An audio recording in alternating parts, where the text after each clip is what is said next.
working on launching the Todd Shapiro coin. We'll have it live in a couple of weeks. Ooh, dude, nice. Chris, honestly, man, I have a coin idea, and I won't share it on air. It's that good.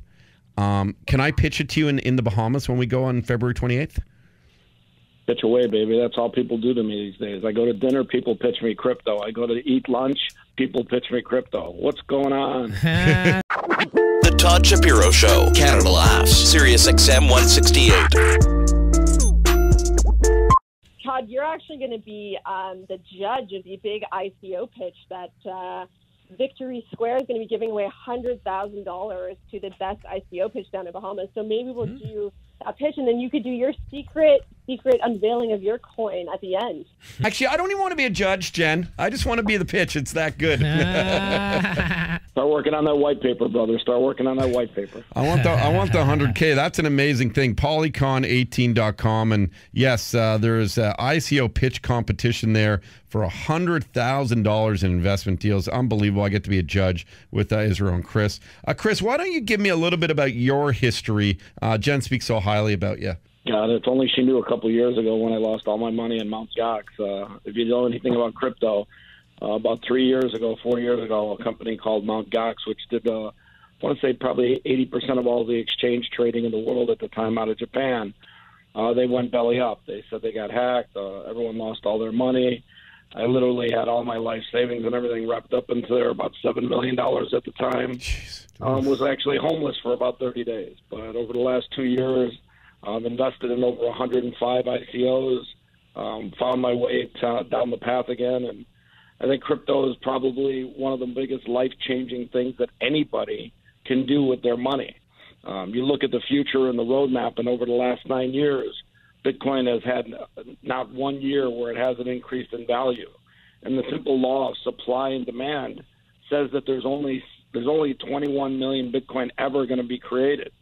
So as the demand increases, as people start wanting more and more Bitcoin globally, it just has to go up. I mean, it's one of those things that it's a simple law of supply and demand.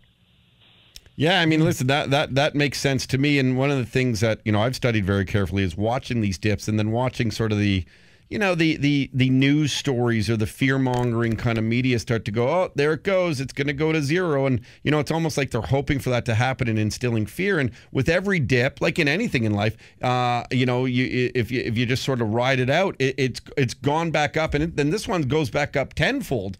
And even with this sort of most recent kind of instability, that's just going on with the entire financial markets right now, isn't it? Yeah, and I'm just going to chime in here. It's Genevieve. I just spent 3 days down in Cancun, Mexico at what's called Satoshi Roundtable, which is like the biggest crypto minds in the space, spending 3 days together. And this was going on while the crypto markets were crashing. And I have to say, like, nobody at this conference was concerned. No one was, like, barely talking about it. Because what is going on with this technology, and not just digital currencies, but like the power of blockchain itself and the decentralized nature and the programmable money aspect, like the fact that you're going to be able to build in dividends and like KYCs into securities. So securities are going to be smart.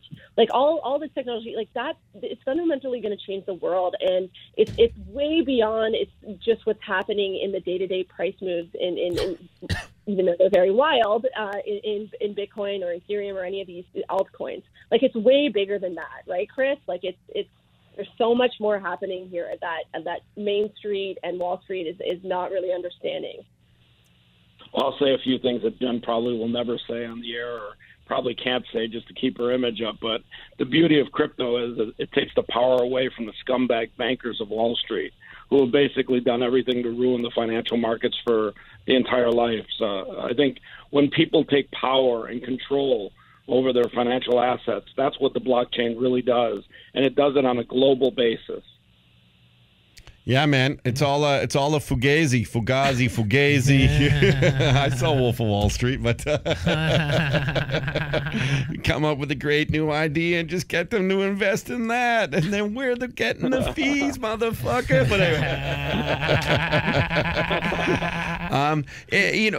Chris, what I like about you though is like, listen, you've been on both sides of it, and what do you caution people though? Because people still have to be responsible. People have to understand the risks involved, and I always say, and people know I'm invested. Listen, in hundreds of different stocks really in my portfolio, and also right now I have probably 4 different coins only that I'm just kind of holding on to, and I've done okay. I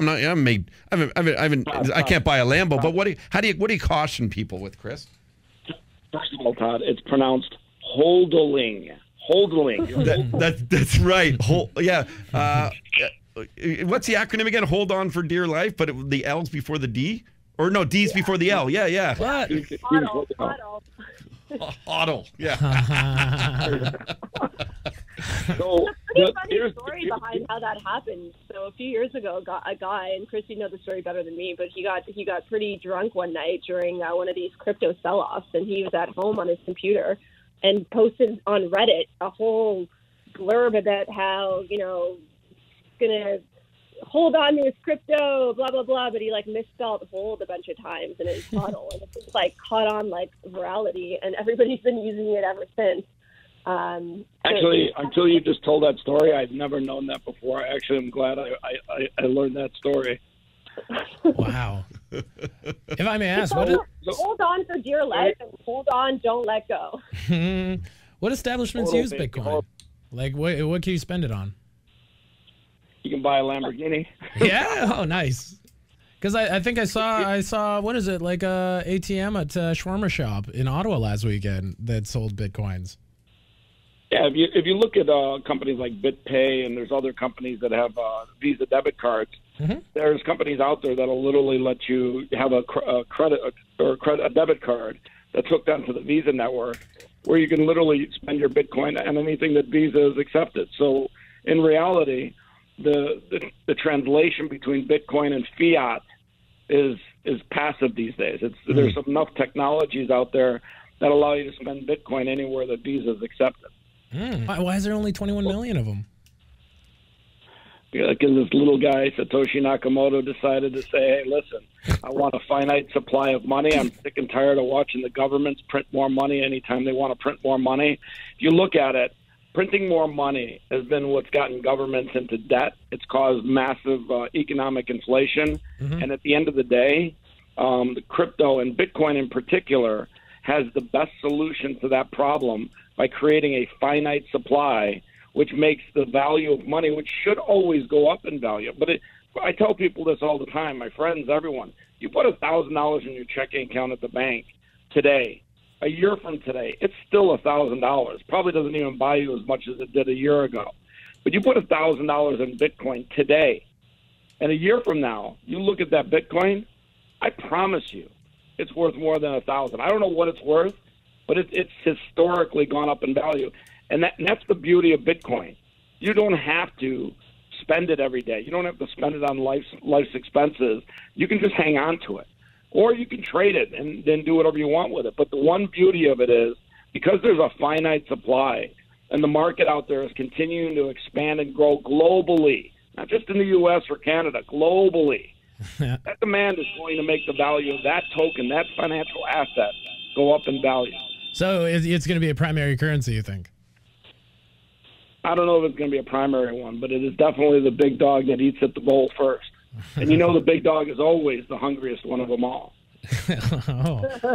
Well said, Chris. Listen, I've sort of been having this argument with a lot of my buddies over time, which is, don't sort of just watch these big ups and downs, these big dips. Think about the long-term picture. Think about, traveling. Think about when you have to either get, you get cash and what you lose on currency when they convert it. And think about the fact that over time, think about how the younger generation wants to really grab the bull by the horns and kind of take control of their own lives, whereas we were always taught kind of to follow a hierarchy, follow a protocol. The systems. And the systems. And then one day you wake up, and now you're even seeing it within commercials where they're saying, go and invest your own money on E-Trade or Questrade, things like that, saying don't give fees to people, all this kind of little stuff.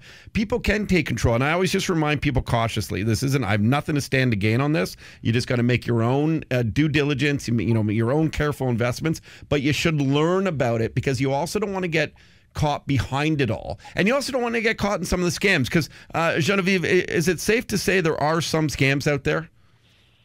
Yeah, absolutely. I mean, it's no different than, some of our smaller stock exchanges that we have in Canada where you're playing on, the venture exchange and there's, a tail of companies that you should never invest in. It's no different than if you look at the world of coins out there. There's a long tail of things that, have white papers and big dreams of things they're going to do and they're never going to do them. And so that is where I think the part of regulators will play an important role is having proper disclosure on your intentions as a management team and what you're trying to do. But I don't think that the over time the level of scams will be any different in this type of environment. The way capital's been raised in ICOs is not going to be any different than it was in IPOs insofar as like how many kind of scams there are out there once the regulators become part of the ecosystem, I believe. So, okay, I got an interesting idea. If it's a finite amount, then what happens if someone steals a certain amount of it? Like, has anyone ever hacked in or taken certain amounts? Yeah, that's what happened in Mt. Gox. They hacked and stole billions of dollars of today's value worth of Bitcoin, and then they went to BTC, a Russian exchange, and liquidated it for other assets that they did. And hacking and stealing happens in the banking world. It happens in the crypto world. But when they hack your Bitcoin, whenever they take it, there's no refund. There's no insurance. There's no money back process. So the one thing that I would tell people always, I tell to them always, your private keys, which is basically the keys to the kingdom of anything that you're holding in the crypto space, are the most guarded asset that you will ever have. And you should respect them and take good care of them and secure them as much as possible. And that's the one thing in crypto is, I got an interesting story about you. Todd, you mentioned earlier about taking control of your own money. I'll give you a great example. 2008, a friend of mine and I went down to the Bahamas and he won $163,000 in a poker tournament. And he tried to take that money back home with him and he asked for a check and they're like, no, don't worry, we'll give you a letter. You can carry the cash through the airport. And then when we were going through the airport, they seized his money, and it took him 6 months and $38,000 worth of legal bills just to get half of it back. Now, if he had Bitcoin, he could have put it on his phone. He could have walked through the airport. No one would have been wiser.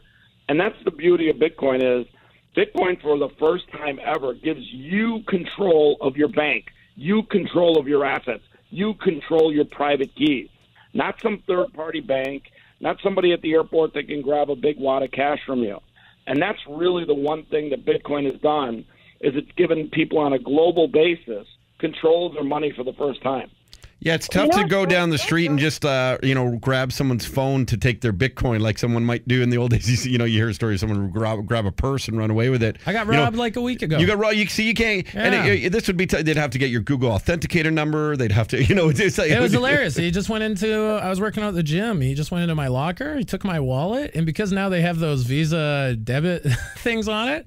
The tap stuff? Yeah, the tap stuff. He just went over to a Dunkin' Donuts and spent $180 and a CVS, right, together, $180. Chris Sweis is joining us, and we have Genevieve Roch-Decter here from Polycon18.com, and you got to go to Polycon18.com to find out all the information. It's in the Bahamas. Starts on February 28th, Genevieve? Yeah, that's right, February 28th. And we will give you tickets at some point. We won't give you a flight, but we will give away tickets. Yeah, I was going to say, actually, bringing up an interesting point about your private keys. So having a discussion with someone, and your private keys are, a number, and there's like an 8-word password that you have to remember, and yada, yada, yada. But think about this. When you travel through the airport and they ask you, and you're crossing borders, whether you're carrying more than $10,000, okay, if you're carrying cash on you, it's clear that you'd claim that. But if you're just carrying in your mind your private keys and your passwords to your Bitcoin, would that be considered traveling with more than $10,000 if that's the only thing that's required to get into your account? Like, it's a really wild concept to think about that. Like, should you be disclosing that at the border? So I was talking to a guy who was crossing the border recently, and he had one of those cold storage wallets, and the customs officials made him take it out and made him basically disclose how much was on this wallet because that's money. It's funny when when they want it to be money, it is, and when they try to discredit it, they can do that too. Isn't that interesting? It seems like a sort of like very hypocritical. Kind of make the case for hiding that nano somewhere in a spot where they can't find it. What a beauty, Chris Sweis. I'm sorry, sir. Bend over and cough. At Genevieve GRD. Actor Capital on Instagram. Awesome. And at Cool Bear CJS. Is that what you are there, Chris? That's what I am. You can find me on Twitter talking about politics and crypto, two of my favorite things. Dude, I'm really looking forward to hanging out with you in Bahamas because I often speak the lingo to a lot of people, and they just tell me to go back to my hole, and I'm like, no, there's a whole world that understands this. You guys are going to figure it out one day. Look, there's two types of people in the world today: people that have crypto and people that wish they had crypto. And there's no better time to own crypto than the very present. So get out there, get in the game, buy some. Yeah, and do your due diligence. I want to always remind people that, and always play with what you could lose. The Todd Shapiro Show. Canada Laughs. Sirius XM 168.